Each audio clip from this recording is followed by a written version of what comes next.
Hello friends, welcome back to my YouTube channel technical Agrawat. Friends, आज की video में Oswal company के इस एम्पलीफायर को हम रिपेयर करने वाले हैं। तो देख सकते हैं ओसवाल OSS 250 250 वाट एम्पलीफायर है। ये सिंगल जोन में ये आता है। तो देखते हैं इसमें क्या प्रॉब्लम है, कैसे रिपेयर करना। तो वीडियो बहुत ही इंपॉर्टेंट होने वाला है, वीडियो को आप एंड तक देखना। तो चलिए मैं इसे सप्लाई दे करके दिखा रहा हूँ।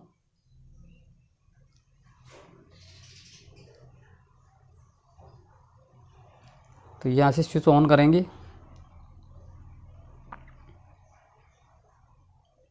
और ये पावर का स्विच ऑन करते ही देखिए दोस्तों, इसमें ओवरलोड की एलईडी ग्लो करने लगी है और पावर इंडिकेशन की एलईडी भी रेड कलर में जल रही है। इसके साथ ही ये ओवरलोड की एलईडी भी ग्लो कर रही है। और इसे जो रीसेट का ये बटन है, इसे हम बार बार प्रेस कर रहे हैं, उसके बाद भी इसमें कोई फ़र्क नहीं पड़ रहा है।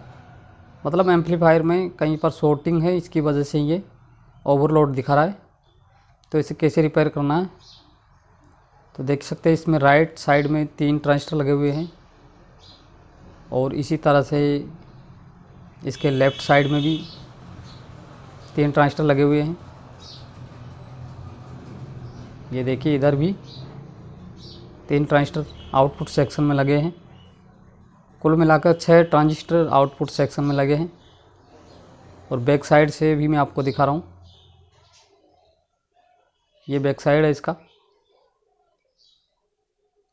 तो ये ओवरलोड का प्रॉब्लम इस एम्पलीफायर में बना हुआ है। तो इसको कैसे रिपेयर करना है, तो इसके लिए दोस्तों सबसे पहले जो इसके आउटपुट सेक्शन में लगे हुए ट्रांजिस्टर, ये तीनों ट्रांजिस्टर एक साइड के और 3 ट्रांजिस्टर एक साइड के, इन सभी ट्रांजिस्टर को हमें चेक करना होगा 1 बाय 1।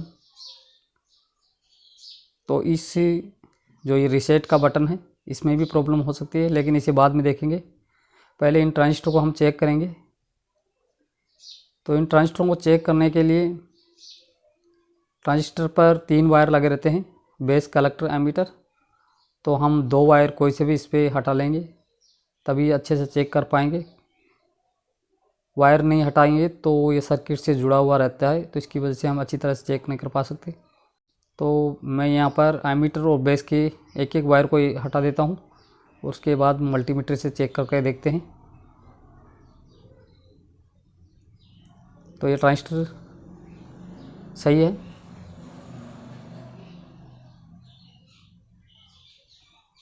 रीडिंग दिखा रहा है, सही ट्रांजिस्टर है ये। और प्रोब को पलट करके भी हम देख लेते हैं, इस समय कोई रीडिंग नहीं दिखाना चाहिए, तो ट्रांजिस्टर सही है। तो इस तरह से सभी ट्रांजिस्टर को 1 बाय 1 चेक करना है। तो जो ट्रांजिस्टर हमने चेक किया, इसके वायर अभी हमने हटाए, उसको वापस फिर से लगा देते हैं। इन सभी ट्रांजिस्टर में से कोई सा भी अगर एक ट्रांजिस्टर ख़राब होगा तो भी एम्पलीफायर ओवरलोड दिखाएगा। सबसे पहले यही टेस्ट करना होता है। तो इस दूसरे वाले ट्रांजिस्टर को भी चेक कर लेते हैं। और इसमें आउटपुट में ट्रांजिस्टर 3773 लगा हुआ है। तो देखिए ये भी ट्रांजिस्टर सही है।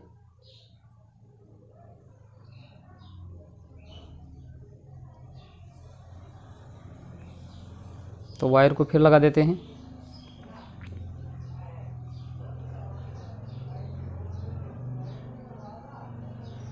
$400 जो एम्पलीफायर आता है उसमें दोस्तों 2 चैनल होते हैं, 2 जोन होते हैं। इसमें ये सिंगल जोन है 250 वाट। अब इस तीसरे वाले ट्रांजिस्टर जो नीचे लगा है, इसे भी चेक करके देख लेते हैं।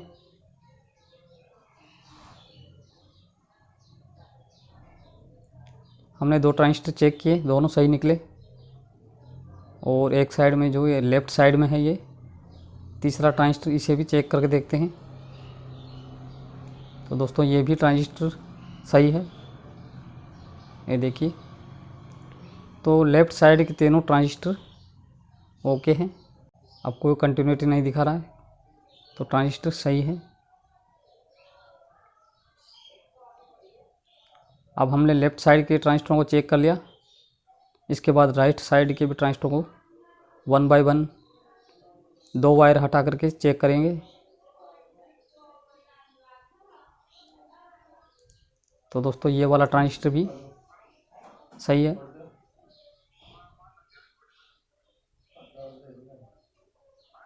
ठीक है, तो अब दोस्तों हमने इस एम्पलीफायर के सभी ट्रांजिस्टर को 1 बाय 1 चेक कर लिया है।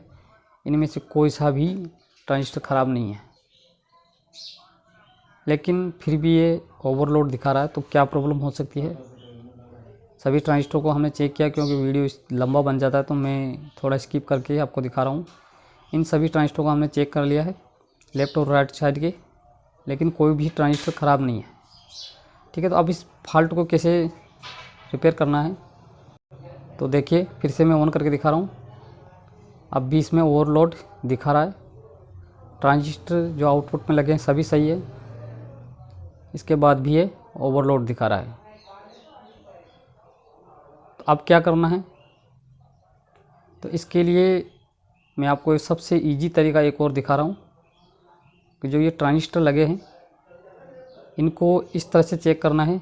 मल्टीमीटर को कंटिन्यूटी की रेंज में रखकर एक प्रोब बॉडी से टच करना है और दूसरी ट्रांजिस्टर के कलेक्टर पे लगाना है, क्योंकि जो एम्पलीफायर है इसकी बॉडी ग्राउंड रहती है, नेगेटिव रहती है, और जो ये ट्रांजिस्टर है इसकी बॉडी कलेक्टर रहती है।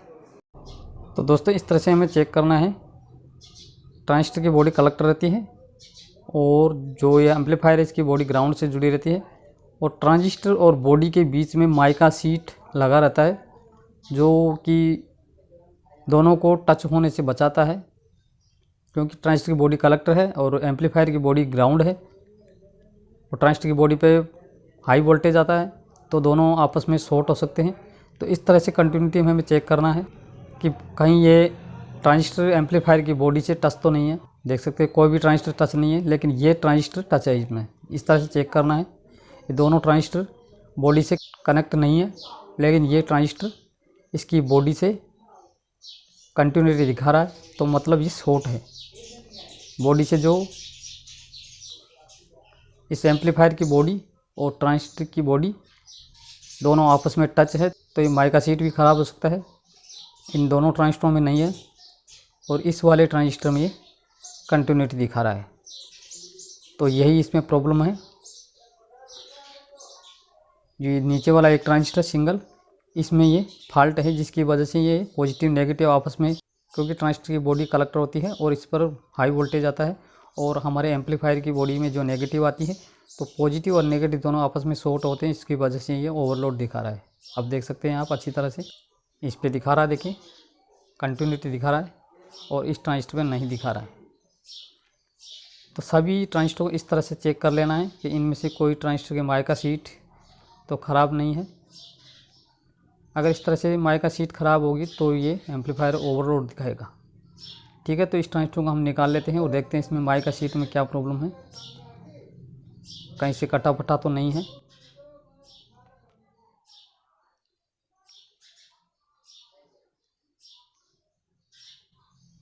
तो दोस्तों मैं इस ट्रांजिस्टर को बाहर निकाल करके देखता हूँ, और अगर ये माइका शीट ख़राब है तो इसकी जगह पर हम और कोई माइका शीट लगाएंगे। तो ये जो प्लास्टिक आते हैं ये कट जाते हैं, तब भी शॉर्टिंग हो जाती है, तो हम ये चेंज कर देते हैं, क्योंकि ट्रांजिस्टर को तो हमने चेक किया था सही है। तो ये वाला भी हम इसमें चेंज कर देंगे, और ये माइका शीट भी किसी दूसरे ट्रांजिस्टर से मैं निकाल लेता हूँ, और ये लगा करके फिर से हम लगा देते हैं।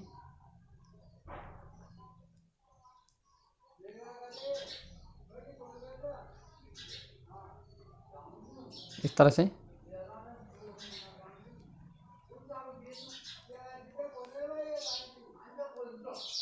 ये लगाना बहुत ज़रूरी है। अगर ये नहीं लगाएंगे तो फिर से शॉर्टिंग दिखाएगा। तो हमने लगा दिया। तो दोस्तों अब हम इसे चेक करके देखते हैं एक बार क्या प्रॉब्लम है या नहीं है। तो देखिए दोस्तों, हमारा एम्पलीफायर अब ओके है, ओवरलोड नहीं दिखा रहा है, पावर इंडिकेशन का एलईडी ही जल रहा है, और ओवरलोड की प्रॉब्लम अब सही हो गई है। तो आपको भी इसी तरह से चेक कर लेना चाहिए। एक बार हम इस पे सॉन्ग प्ले करके भी देख लेते हैं। तो देखिए बहुत ही अच्छा साउंड क्वालिटी इसमें आ रहा है और हमारा एम्पलीफायर अब सही हो चुका है।